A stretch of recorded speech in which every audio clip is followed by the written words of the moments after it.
la vida se caracteriza por el dolor, ¿sí? Todos nos enfrentamos a ese dolor. Y en ese sentido está la opción de tapar ese dolor, de escapar a ese dolor, o está la opción de sostener ese dolor. Y para sostenerlo hace falta lo que decías antes, amor. Es el amor el único que puede sostener al dolor, ¿sí? Pero esto que estoy diciendo es tan poético, tan poético y está tan lejos a la vez sí, de dónde y cómo está este mundo que creo que va a costar un poquito, Carmelo, ¿no? Nos va a costar. Sí, pero es el camino hacia la conciencia, el camino y el dolor lleva conciencia a las zonas que no soy consciente. Si a mí me duele la rodilla y tú sabes muy bien de fisioterapia y de osteopatía, es posible que la rodilla me esté diciendo que no camino, que soy demasiado orgulloso y rígido o que peso 20 kilos más los últimos meses. Entonces, el dolor lleva conciencia a zonas de las que no somos conscientes, a nivel individual, a nivel familiar, a nivel social. O sea, toda esta crisis de estos 3 últimos años está sacando a la luz nuestras sombras, que es aquello que no queremos ver de nosotros. Claro, pero el dolor de rodilla, desde mi punto de vista, es insignificante, ¿sí? Con el dolor que asoma cuando uno se niega el bollo de mantequilla, ¿sí? Mm, mm. Ese dolor acechante, ¿sí? Esa angustia vital primitiva, tan antigua, ¿sí? Cuando uno deja todas sus drogas, ¿sí? Cuando uno deja de tapar el dolor con todas sus drogas, ese dolor que aparece no le llega al dolor de espalda o al dolor de rodilla, desde mi punto de vista al menos, a los tobillos, ¿no? Ese creo que es el que es complejo, el que es complejo de convencer a la gente además de que tiene sentido mirarlo a la cara, ¿no? Sí, de que tenemos que ir hacia drogas más saludables. O sea, yo en una época, en el año 83, 4 y 5, trabajé con toxicómanos, a falta de una palabra mejor, se inyectaban heroína. Le quitábamos la heroína y entraban fatal, parecía que se morían. Un alcohólico deja de beber y se encuentra fatal. Entonces, claro, bebes y se encuentra en la gloria artificialmente, ¿no? Entonces, yo estamos en la tierra como escuela, como decía antes, estamos aprendiendo. Y en ese aprendizaje el error es importante, como decía Jung, tan importante como el acierto. O sea, cuando hierras, cuando tienes un error, sabes dónde no meter la pata la próxima vez. Y lo vas a meter otra vez. Y 5 veces más. Pero poco a poco vas puliendo. Poco a poco esas aristas que hacen daño, que hacen rigidez, se va puliendo. Y poco a poco en el roce con los demás, ¿eh? Vamos aprendiendo. O sea, el ser humano no vive, el ser humano convive. Y si no convivimos, nos morimos, que es lo que ha pasado estos últimos tiempos. Ha habido gente que se ha muerto de soledad, porque la soledad no aceptada es una angustia vital muy importante. Pero no sabemos estar solos. Estamos con la televisión, con las pantallas, o sea, la mayor dependencia hoy en día no es la heroína o la cocaína, la mayor dependencia son las pantallas, o sea, todas esas pantallas e Internet, ¿no? Internet no es Internet, Internet es Externet, porque si fuera Internet nos ayudará a interiorizar en nosotros. Internet, esa red que te interioriza. No, está ahí las pantallas para sacarte de ti y para que no te plantees nada más, para que el sentido de trascendencia de la vida se pierda. En este momento, nunca más que en las últimas décadas o cientos de años, está en juego el espíritu humano. ¿Para qué estamos en la Tierra? ¿Para qué? Para bajar del universo la conciencia y para elevar la materia hacia la esencia. Y es ahí. Cuando hablabas de forma y de color en la materia, pero es que tú sabes muy bien, cuando ves a una persona, su cuerpo físico está hablando de los dolores del alma, de las relaciones afectivas, de lo que dice y no dice, de lo que se calla y se reprime, O sea, somos cuerpo-mente como una unidad. O sea, y a veces drenamos ante el dolor físico, drenamos lo que verdaderamente duele, que es el alma. Ese es el mayor dolor. Entonces es mucho mejor comerse algo fuera de lo saludable, aguantarse, reprimirse y que duela el alma, porque el dolor del alma es mucho peor que cualquier dolor físico. Cuando no tienes ganas de vivir, la persona muere, ¿no? A mí me gusta decir que hay personas que mueren a los 40 años y les entierran a los 90 o a los 95. Yo en la consulta veo continuamente, ¿no? Cómo animar a esa persona, pero... Bueno, hay personas que probablemente están mirando a la muerte y sí, y es su decisión y... sí, pero detrás de la muerte también igual hay otra escuela donde seguir aprendiendo. Yo creo que la energía y la conciencia ni se crea ni se destruye, solamente se transforma. Entonces, para mí venimos de lejos antes de nacer y vamos lejos después de morir. La muerte para mí personalmente no existe. Ujú. Y sin embargo la ponen con R. Digo, la muerte, cáncer, tumor, que riman con horror, con terror, con pavor.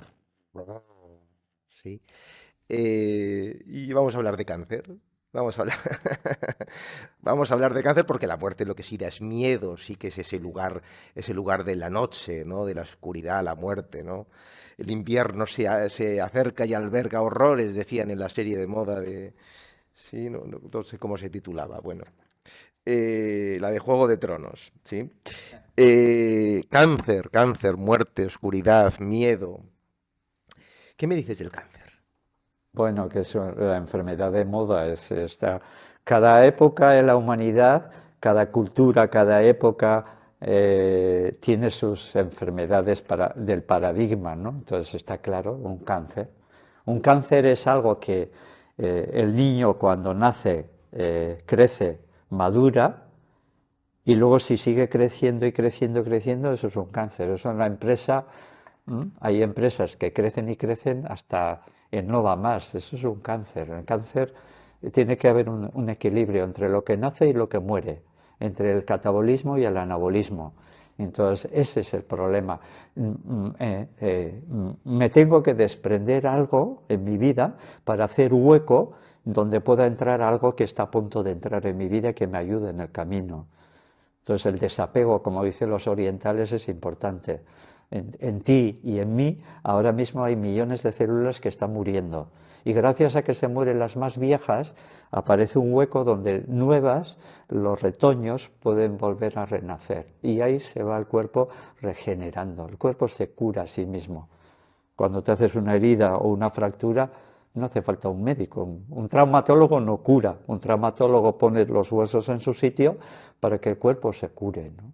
Entonces, un cáncer se puede curar, ¿eh? No es fácil, no es fácil, pero sobre todo cuando tú crees que te puedes curar. O cuando tienes ganas de vivir, ¿eh? Pero ¿qué es un cáncer en sentido profundo?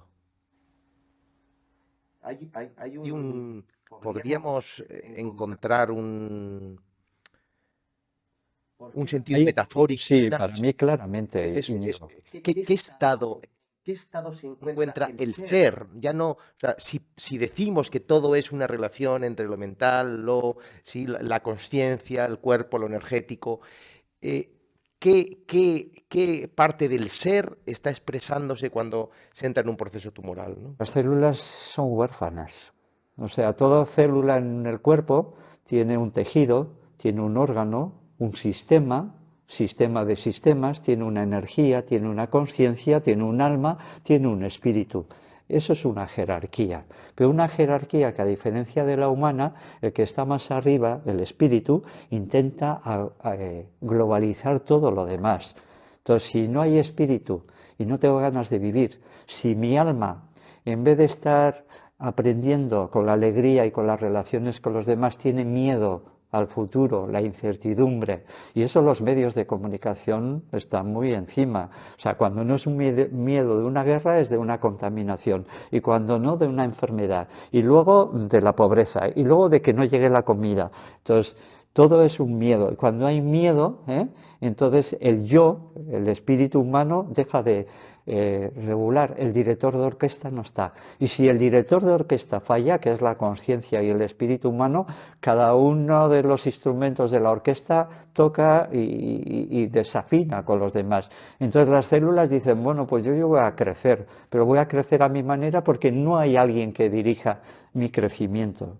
Entonces, para mí, las células cancerígenas es cuando el espíritu y el alma humana no están guiando la salud y la coherencia del organismo y del ser humano que soy.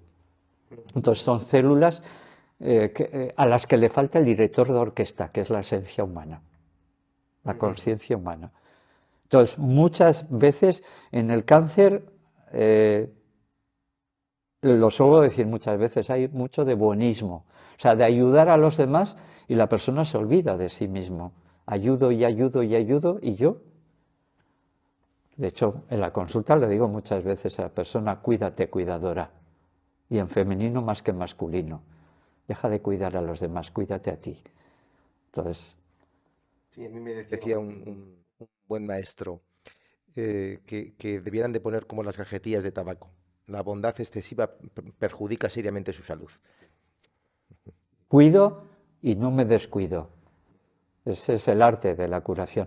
Y entonces, para mí en el cáncer hay las células del cuerpo no tienen director de orquesta, que es la esencia, el alma, la conciencia, el espíritu, las ganas de vivir. Y si no hay eso, el cuerpo se va muriendo, porque cada una de las células hace lo que sabe hacer, reproducirse. Pero una reproducción sin alguien que dirija esa reproducción, pues es un crecimiento anormal. Y sin embargo, no estamos estimulando ese trabajo en conciencia, digo, desde los sistemas médicos, sino que lo que se está haciendo es buscar y buscar y buscar tumores, ¿no? Las famosas pruebas de screening, que por si los que estáis al otro lado no lo conocéis, screening es tamizaje, es un tamiz es aquello que se usa para que la arena caiga y quedarme con las piedras, ¿sí? Que se usan para buscar más fácilmente, con poco gasto económico, con pruebas menos cruentas, menos invasivas, pero detectar muchos posibles tumores, ¿no? Es un tamiz para encontrar muchos posibles tumores. Se están diagnosticando, y hay mucha gente que dice que se están hiperdiagnosticando, pero, por ejemplo, el médico que desarrolló las mamografías y las instauró, sí, dijo hace poco, además, aquí en Bilbao, en un congreso que hubo de médicos, que era una barbaridad lo que se estaba haciendo con el cáncer de mama. Bien, dicho esto, dicho esto, y entiendo que es una pregunta un tanto controvertida sí, y eres libre de responderla. ¿Tú recomiendas a la gente que se haga pruebas de screening o recomendarías esa mirada más hacia la luz, hacia la confianza, hacia mirarse, hacia trabajarse, ¿sí? Para curarse, cuidarse para curarse. O sea, yo entiendo que si una persona pues está bajando demasiado peso, no tiene energía, tiene una pérdida pequeña de sangre por las heces, bueno, me exploro a ver qué es lo que pasa, pero hacer un screening en personas sanas, saludables, se ha visto que es más perjudicial que lo que intentamos prevenir, ¿no? Entonces, hay mucho... Gilbert Welch, que tiene el mismo apellido que la famosa actriz, es uno de los grandes epidemiólogos que dicen, si no tienes síntomas, no te hagas screening porque te van a encontrar. Hoy en día la tecnología te encuentra cualquier cosa en cualquier lugar, desde los satélites que están ahí, pero cuando te hacen un escáner te van a encontrar algo. Y es posible que eso lo tengas desde el nacimiento y nadie te lo ha mirado, pero hoy en día te lo detectan. Entonces, detectar algo cuando algo va mal, puedes hacerlo, pero demasiado, se está hablando de sobrediagnóstico. El sobrediagnóstico lleva a un exceso de intervención, a un exceso de medicación, a un exceso de miedo, a un exceso de voy a perder la vida porque tengo cáncer. Todas esas cosas tienen efectos secundarios. Hoy nadie puede ser crítico ante el screening cuando muchos estudios hablan de que un screening en personas sanas no se debe hacer, porque es más perjudicial, porque se diagnostican cosas que no son enfermedad. Se diagnostican hoy en día, en el cáncer se ve que hay cáncer in situ, que la persona podría morir dentro de 30 o 40 años con el cáncer in situ, pero no va a morir por el cáncer, sino va a morir por otras cosas, ¿no? Entonces te diagnostican algo que no es causa de muerte, ¿no? Hoy la gran visión de la medicina integrativa en oncología es decir, ¿es un cáncer biológicamente activo o es un cáncer latente? Y es un cáncer latente si yo encuentro una vida saludable y si yo llevo una alimentación sana, si yo hago ejercicio, si yo tengo contacto con la naturaleza, si yo tengo una expresión emocional que me lleve a un mundo cooperativo con los demás, todo eso que estamos perdiendo. El cáncer es separación, distancia, creer que la comunicación con las otras personas puede ser causa de enfermedad. Claro, pero entonces, a una persona en una exploración rutinaria o se nota un pequeño bulto en la zona de la tiroides o en el pecho, ¿sí? No tengo ningún problema, no me duele nada, todo funciona bien, ¿sí? A mí ha habido más de una persona que me ha preguntado, ¿qué hago? ¿Sí? ¿Qué hago? Yo te voy a decir cuál es mi posición y dime si la compartes. Yo les digo, si vas a poder seguir mirando hacia la vida y no vas a estar todos los días pensando, oh Dios mío, oh Dios mío, oh Dios mío, ¿sí? Eh, no vayas a ningún sitio. Ah, si por no hacerte la prueba, ¿sí? Si por no mirarlo vas a vivir angustiado, mejor, por favor, mejor búscalo y si, oye, si es y te lo encuentran y entras en todo el proceso, ¿sí? ¿Te parece una posición acertada? Digo, un poco en la línea de antes, ¿no? Mejor comer una hamburguesa del McDonald's feliz y contento que no comer una hamburguesa, sí. La persona. O sea, yo soy de esa opinión, como dicen los orientales, el camino medio, el camino del medio. O en latín se decía antiguamente, in medio virtus. O sea, ni dejo de mirar, ni me miro en exceso, porque la hipocondría es causa de enfermedad. Esa persona que está siempre pendiente de que tiene una enfermedad, al final consigue que le diagnostiquen aquello que está queriendo tener. El verdadero imán. Sí, Es el miedo. el miedo atrae a lo que tenemos miedo. El miedo el que nos lleva hacia la muerte. Cuando estudiaba medicina a mí me enseñaban que aquella persona que tiene miedo a tener un cáncer tiene más probabilidades de tener ese cáncer. Eso se llama psicosomático, eso se llama cuerpo-mente como una unidad. Entonces nosotros creamos también procesos de enfermedad y nosotros podemos aprender sistemas saludables para que esa enfermedad vaya en retroceso y vaya recuperándose el cuerpo.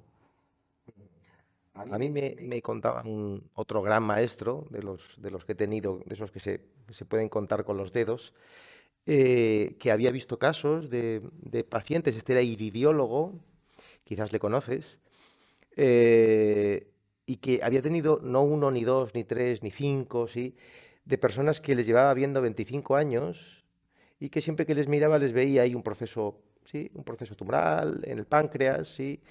Pero el tío venía porque tenía unas aftas en la boca, porque tenía las digestiones no sé qué, porque tenía una cistitis o porque, ¿sí? Y le ve ahí el tumorcito, le pone sus hierbas, algo también para eso, tal, para las aftas. 3 años después vuelve con otra cosa, ahora es que tengo unas urticarias, le miro, sigue estando ahí el tumor. 8 años después, 15 años después, 25 años después, un día, una ecografía rutinaria por el típico ingreso en urgencias por gases, que supone el 99% de los ingresos en urgencias por dolor abdominal agudo, una resonancia, o sea, una ecografía, tiene usted un tumor de páncreas. un mes muerto. Y preguntaba a mi profesor, ¿de qué ha muerto esa persona? ¿De un tumor de páncreas? De miedo. Ha muerto de miedo. Ha muerto de miedo. Entonces me pregunto, me dice un amigo mío, Muerto de miedo, se dice. me dice un amigo mío, tengo un bulto, ¿sí? Tengo un bulto, ¿qué hago? ¿Sí? Mi, A ver si ese bulto mi permanece. respuesta siempre es la cosa que te vaya a dar menos miedo. ¿Sí? Porque como ese es el peligro, ¿no? Entrar en el. Y sobre todo preguntarte qué es lo que te puede ayudar en el proceso de curación.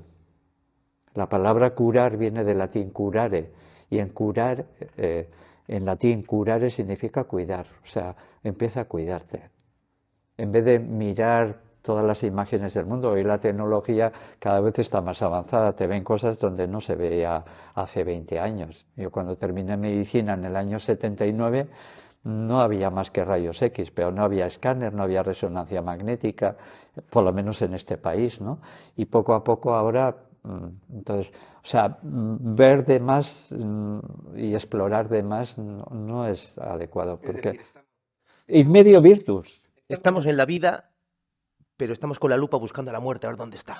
O sea, no solo es que no, es que la buscamos con microscopios y claro, tú busca. Una se queda tranquila porque le dan un diagnóstico. Sí, Ya me han dicho que tengo cáncer, ya estoy eso tranquilo. es. Eso siempre me ha llamado mucho la atención. Lo he oído decenas o cientos de veces, por decirlo así, ¿no? Entonces, no, es cuídate. Y no dejes la salud en manos del médico porque la salud es demasiado preciosa para dejarlo en manos del médico. El médico es un compañero itinerante que te acompaña en los procesos de salud, pero no es el que cura, ¿eh? Como te decía antes, docere significa el que enseña, no el que cura. Como médicos no tenemos capacidad de curar. La curación es un proceso biológico, no es un acto médico. Y eso en primero de medicina deberían de enseñar. La curación es inherente al organismo vivo, igual que cuando te haces una herida y se cicatriza o los dos huesos de fractura se vuelven a unir. Un traumatólogo pone los huesos en su sitio, pero no cura. Es la curación, la capacidad de autocuración la que nos cura. Pero la capacidad de autocuración tiene que ver mucho con las ganas de vivir. Yo me acuerdo con un cáncer de una mujer de 84 años que yo le decía a la familia, tiene 84 años. Si empezáis con cirugía, con radioterapia, pues, a saber cuánto vivirá vuestra madre, 84 años. Cuido la alimentación, terapia natural, medicinas más naturales, fuera de un frío laboratorio de la naturaleza. Aquella mujer murió con 96 años. Y dices, si lo hubieran intervenido y hecho radioterapia, quimioterapia, ¿cuánto hubiera vivido? O sea, hacer de más no es mejor que no hacer. De hecho, en medicina higienista hay una máxima que decimos, no hacer nada, pero inteligentemente. Eso lo decía un médico un médico higienista americano de finales del siglo XIX. A veces no hacer, a veces hacer un ayuno, permitir que la naturaleza vaya curando el catarro en vez de empezar a tomar medicamentos y intervenciones médicas. O sea, no hacer mucho no significa curación. Estamos en una sociedad medicalizada. Una sociedad medicalizada no significa una sociedad sana. Son dos cosas, dos conceptos diferentes. Medicalizar mucho es síntoma de enfermedad. El biopoder que llamaba Michel Foucault, el biopoder, el estar continuamente. Hay un libro, no sé si este te suena, Ivan Illich, un sociólogo americano, en 1975, creo que no me equivoco ni en el año, escribe un libro que se llama Némesis Médica. Es donde se ve que la intervención médica puede ser un efecto nocebo, no placebo, sino nocivo para la persona. Entonces, hacer de más, medicamentos de más, cirugía de más, no, hacerlo justo, lo que en ese momento se considera justo. Es un libro precioso.